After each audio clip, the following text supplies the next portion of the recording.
Hey everyone, Mr. Voikin here, and we are on lesson 8, and this one is just a review lesson. So I've made 1, 2, 3, 4, 5, 6, 7, 8 sample questions up for you that will be similar to the types of questions that you will encounter during your assessment. So first of all, you're going to be hit with sort of a binomial in this case right here, or a trinomial in this case right here, or you might be hit with a polynomial with 4 terms like this one right here.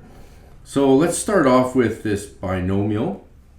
And the first thing we want to always do with every one of these, doesn't matter if it's a binomial, trinomial, or a 4-term polynomial, is we want to look to see, is there something that I can factor out of each term? And if we look at example, we'll call this A right here, we can pull out a 5 and an x. And that is going to leave, once I divide 5x cubed by 5x, it's going to leave me with an x squared. And 20 divided by 5 is positive 4, and x divided by x is sort of just eliminates that. So really this looks like that. Now, at first glance, this looks like this could be a perfect or a difference of squares with this binomial. But remember that if this has a plus sign in there, then it is not possible. So even though this is a perfect square and that is a perfect square, because of that positive sign right there, we cannot take it any further. Okay, now let's take a look at the second one over here that we'll call B. And again, the first thing that we want to do is look and say, is there something that we can pull out of there? Now, we always sort of want that first term to be positive, not negative. So in this case, of course I could factor out a 7, but I'm better off factoring out a negative 7, because negative 7 divides into there evenly and into that one. So if I was to factor out that negative 7, now what we have is negative 7 divided by, negative 7, which is going to give me a positive 1, and it would be an x squared. And now I've got a positive 28 divided by a negative 7, which is going to be a negative 4. All right, now we're down to sort of something similar to what we had over here, except notice that we've got a minus sign in there, in a perfect square in the first term of this binomial and a perfect square in the second term of the binomial. And if that is a minus sign, then it will be a difference of squares. So this would become negative 7 with 2 binomials that will be x minus 2 and x plus 2. The x comes from squaring this first term, and the 2 comes from squaring that term, and just ensure that those signs in those 2 binomials are the opposite of each other. Okay, let's move on to what we'll call example C. And now we're into a trinomial. And again, the first thing we want to do is look and see, is there a number and or variables that we can find common in each one of these 1, 2, 3 terms. And in this case, that would be a 3, leaving us with x squared plus 10x minus 3. Now, because this has a 1 in front of it, all I have to do is take a look at the 3 and find the factors of 3, which are 1 and 3, and that's it. And they need to subtract to equal 10. So 3 minus 1,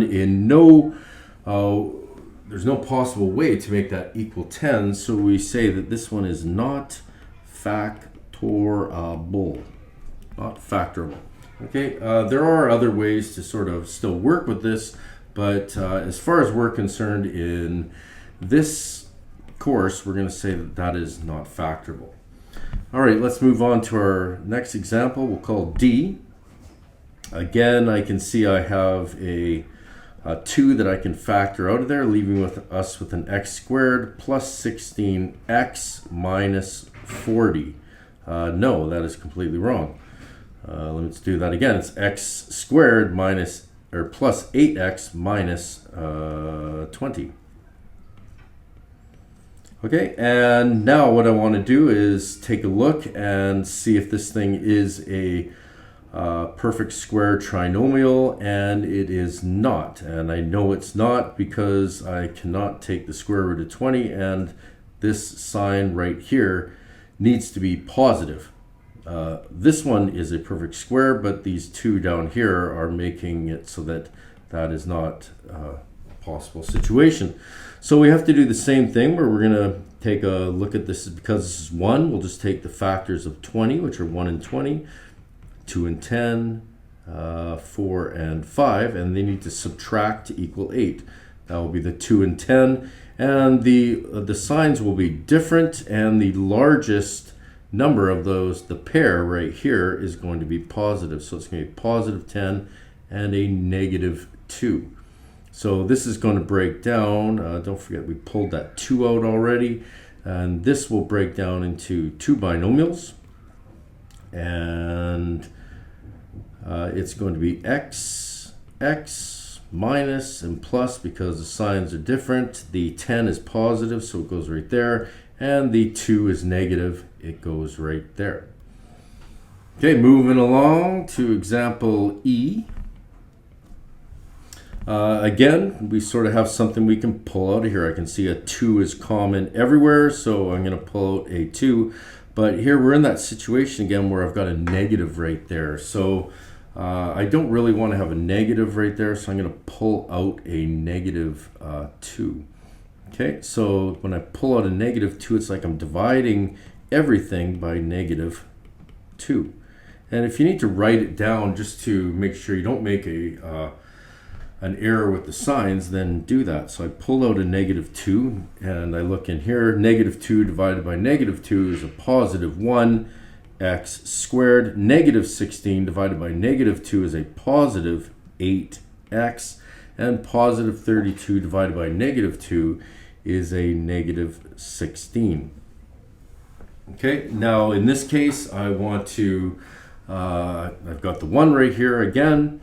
So I want to look at 16 broken down into its factors, 1 and 16, 2 and 8, and 4 and 4. And in this case, we want the numbers to subtract and equal 8. And 16 minus 1 is 15, 8 minus 2 is 6, and 4 minus 4 is 0. Now, a lot of students would make the mistake of grabbing this one right here and shoving it into that, but 4 minus 4 is indicated by this sign right there. So at this point, this is where we would stop. It just becomes a situation where we pulled out a common negative 2, and this is as far as we get. And next we got F. Okay, so we got another trinomial right here. Looks like we got a common number would be 5 that I could pull out of there, leaving us with a 4x squared plus 12x plus 9. Okay, so in this case, that's all we can pull out of there that's common. And now I want to check if this could be a perfect square trinomial. I can take the square root of 4x squared, that would be 2x. And I can take the square root of 9, that would be 3. And if this was a 2 and this one was a 3, you multiply those together to give you 6 and double that, which equals 12. And if that's the same as that term, then it is a perfect square trinomial. So at this point, I can just jump into formulating that by going, this would be 2x, signs are the same, They're both positive, so plus, and a 3 and 3. And now because this and this are the same, we're actually better off to write it as 5 times 2x plus 3 squared. So this one is correct, but that's a better form to leave that answer in. Okay, and EF, we're on to G. Okay, in G here, notice that this trinomial is sort of backwards, so I'm going to just move this down out of the way a little bit. So I'm going to just rearrange this, and it's a good idea to sort of put a box around the entire term, including the sign in front of it. That way you won't make any mistakes with your signage when you rearrange this. So this becomes a negative 8x squared plus 26x plus 15. We prefer to have this in descending order. Now, just like we did before, we want to look if there's something common in here. So 4 and no, and an 8 and no. So it doesn't look like there's anything common, but there sort of is. It's like a little hidden thing where this negative sign is really like, I can pull out a negative 1. And remember what I said earlier, we want this first term to be positive. So we're going to pull out a negative 1. So pull out that negative 1. And remember, I'm basically dividing everything by like a negative 1. And essentially when we do that, we're just changing the signs of everything. So this was a negative 8x squared, now becomes a positive 8x squared, negative 26x, and negative 15. At this point, I want to look and see if this could be broken down into a perfect square, trinomial. No. So now what I need to do is I need to follow the rules where I'm going to take this first term and multiply it by the second term, which is going to be 120. And I want to find the factors of 120, and that's going to be 1 and 120, 2 and 60, 3 and 40, 4 and 30.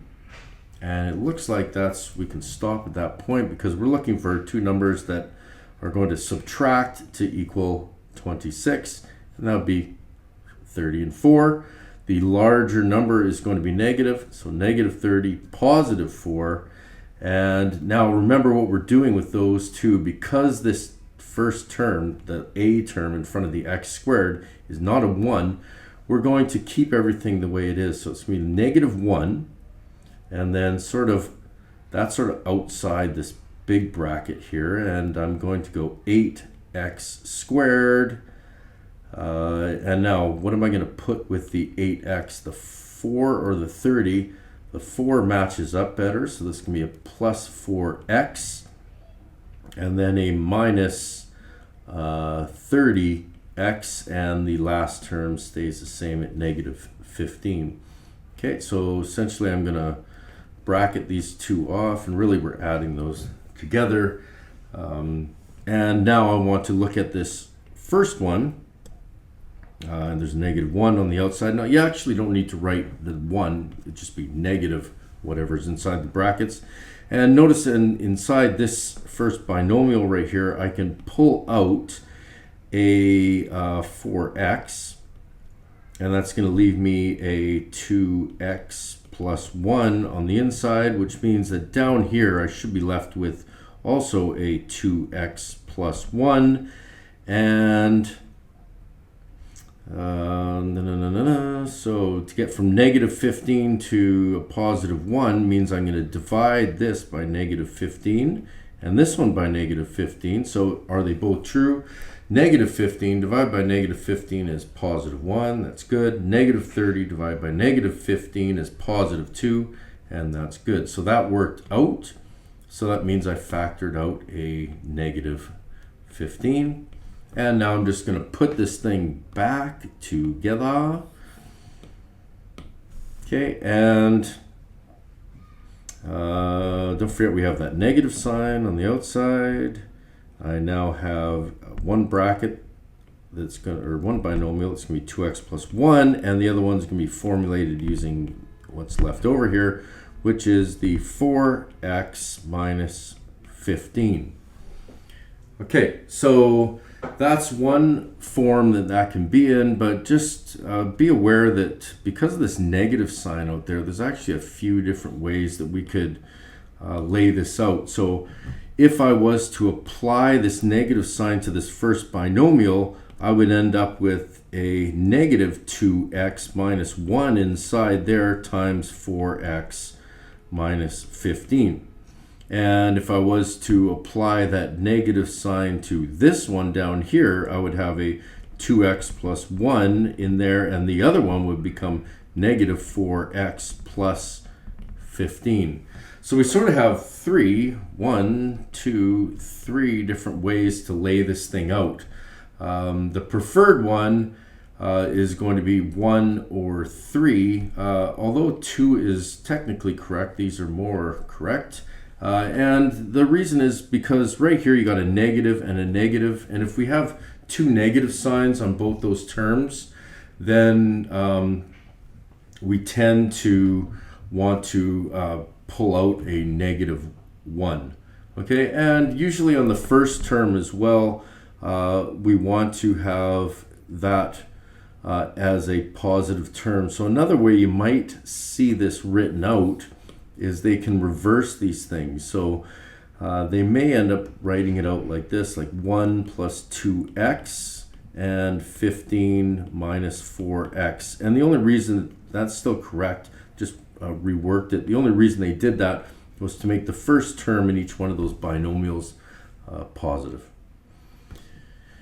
Hopefully that makes sense. A lot of work on that question. Whoa. Okay, so let's take a look at this one right here. We've got a polynomial that has 4 terms, which is basically exactly what we did right here, right? So when we took that trinomial, we broke it up into 4 terms. So essentially that's what's happened in this situation right here. So what am I looking for? First, is there something common in all 4 terms? And the answer is no. So an example of that would be basically by doubling each one of those. So if I had like 10x squared plus 30x minus 18x minus 54. So if that was my original question, basically what I did in this case was I would have recognized that it had a common 2, and I would have pulled that 2 out of there, leaving me with this other polynomial with 4 terms. And now I want to see if I was to group these by putting like that, and remember we're adding those together. We essentially look at this first one, and we have a common 5x. So again, I would pull out a 5x. That's really bad, 5x. Do that again. I'd pull out a 5x, leaving me with a x plus 3. And now down on the other side, I'd hopefully be able to pull out another x plus 3. So let's take a look at that and see if I can do that. If I pull out an x plus 3 on that one, that means I needed to go from negative 27 to positive 3, which means divide by negative 9 and divide that by negative 9. That makes this true. So yes, we pulled out a negative 9, leaving me with a final answer of 2 times x plus 3 times 5x minus 9. And that is it. That is a lot of examples. So make sure you're familiar with doing all those style of factoring. Okay, and when there will be no at-home lesson to do, but when you come to class, you'll be working on the questions that are in Unit 6, Lesson 8. See you then.